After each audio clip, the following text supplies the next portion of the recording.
Manginigugma ni Kristo, mayong adlaw kanyang tanan. Yung palis kanyang tanan. Nagtawag ka mo kanako, Ginoo, Ginoo.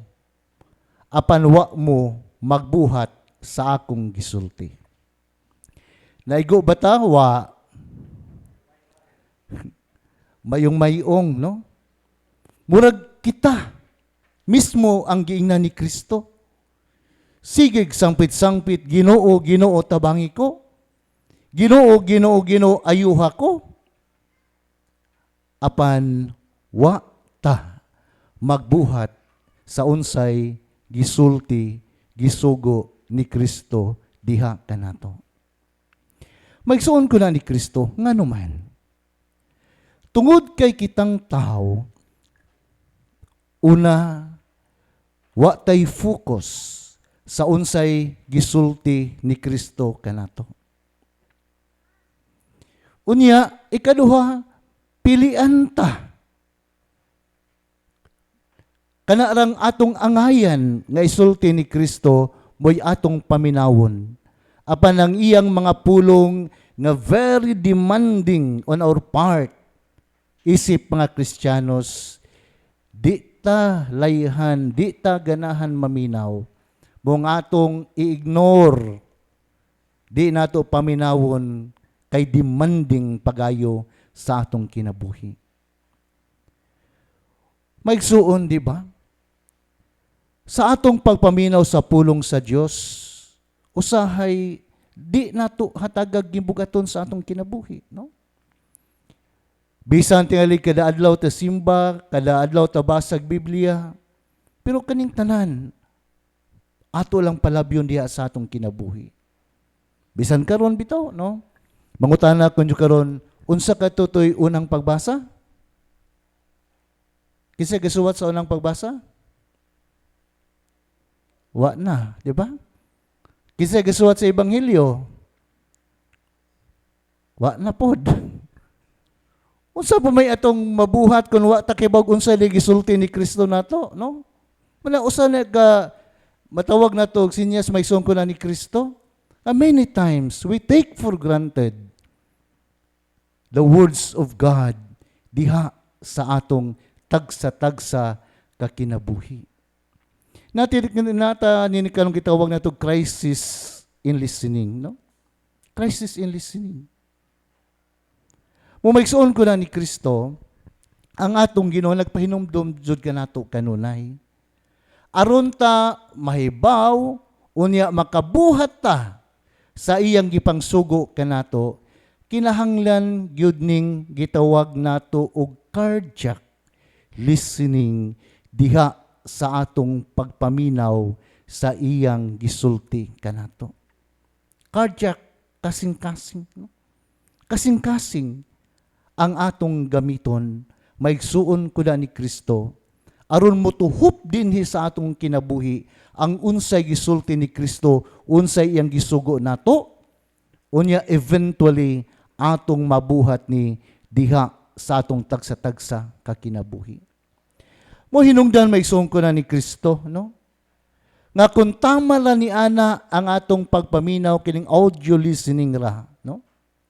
Mahisama ta nining maong tao nga nagtukod siyang bahay ibabaw sa yuta ug way lig-on nga pundasyon.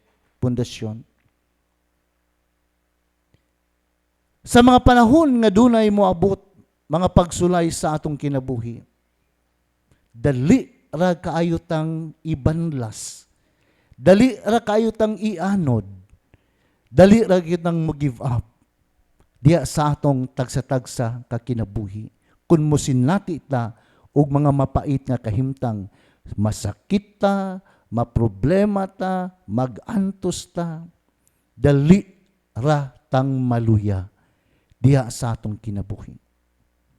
Whereas maigsuon ko na ni Kristo, sa iyo ni Kristo sa atong ebanghelyo karon, kung ang atong pagtuo kaniya nga atong gipakita sa atong pagbuhat sa unsay iyang gisuka nato, may sama ta sa usa ka tawo nga nagtukod sa iyang bahay sa lig-on nga sukaranan, pundasyon, bato.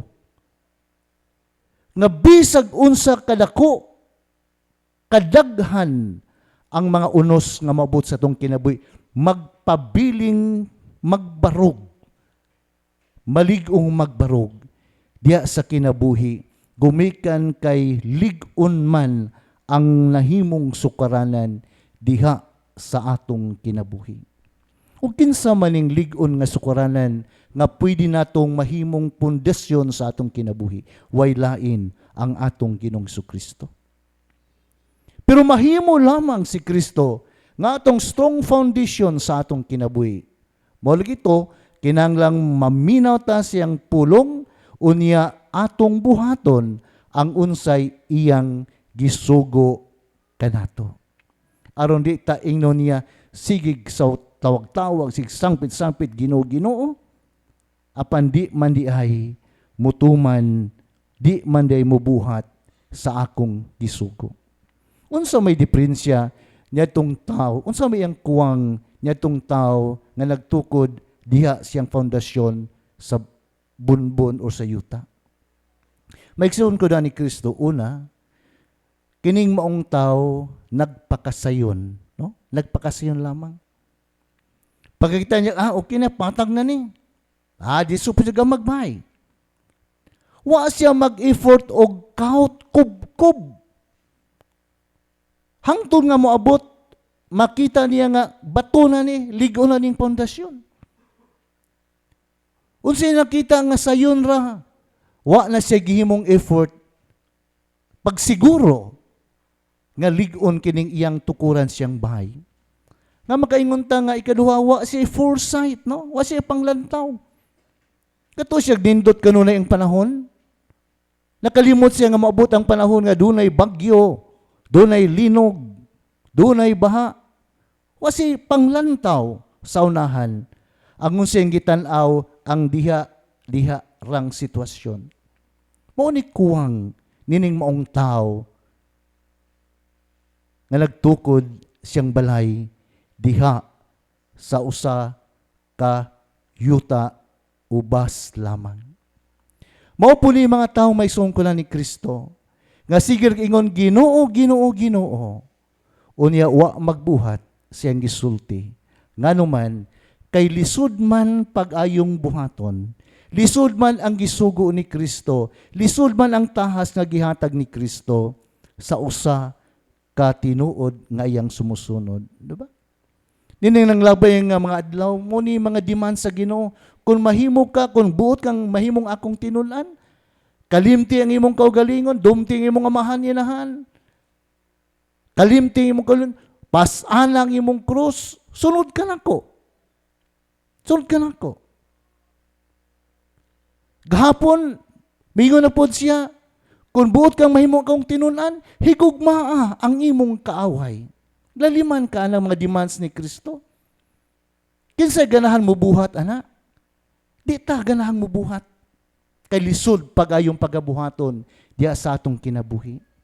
Mulang, kung magpakasayon ta sa atong pagkakristyano, maigsoon ko na ni Kristo, mauna nga dunay mga pagsulay, problema, sakit nga maabot sa atong kinabuhi, dali latang maluya. Dali rang matumpag ang atong pagtuo. Dali ratang mo give up. Nganuman, kay wa man nato kini ibutang, kini isalig kang Kristo ang tinuod nga pundasyon sa atong pagtuo o sa atong kinabuhi.